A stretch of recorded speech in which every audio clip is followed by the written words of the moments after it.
John 1:13. These next few verses are going to tell you about you. Who, he's talking about us that have accepted Christ, made him Lord of our life. You were not born or begotten by the will of the flesh, nor of the will of man, but of or from God.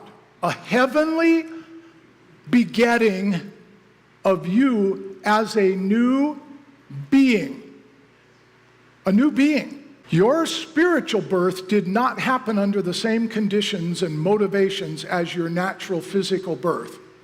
I believe what this is saying is this. You were not born, begotten of blood. That means nationality, your position in society, wealthy, poor, not of the will of the flesh. That, I believe, is speaking about that pure, carnal, human sex drive that brought you about. That's not what caused you to be birthed from heaven. Not the will of the flesh, nor the will of man. I want to have a son. I want to have a family. I want to leave a legacy. That's how we got here from our parents. That's not what you were birthed spiritually, but of God.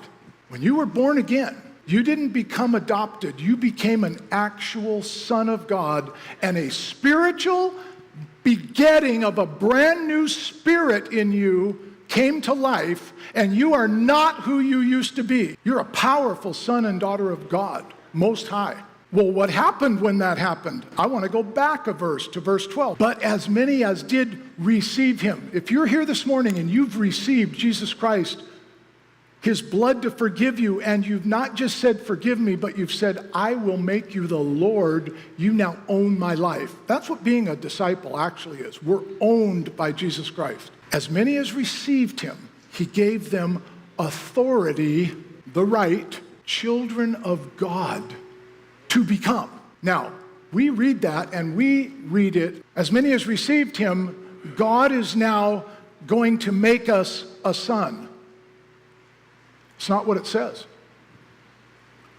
It says if you received him, he gave you authority so you can become. By what you do, you choose your decisions. And see, there is a mistake where we, in trying to fight legalism, all the time we say, oh no, it's all up to God. And yes, that's true. Sort of. But the whole New Testament, if you really look at it, and this doesn't negate anything we talked about, religious spirits and everything else this morning. But here's what it's really saying. Front row. Can you stand up, Denise? Okay, so here's what it's saying.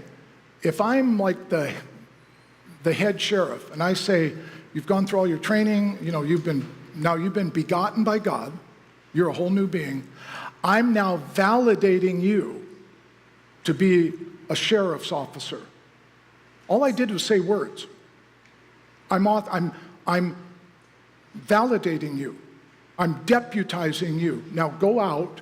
You have authority to even shoot people, to arrest people.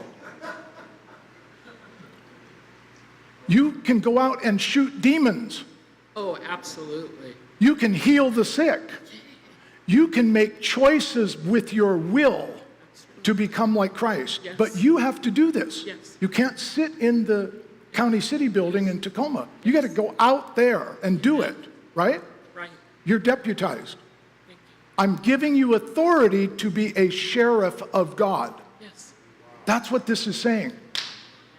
He gives the authority, but now we have to walk in that authority and choose to do that and live that way.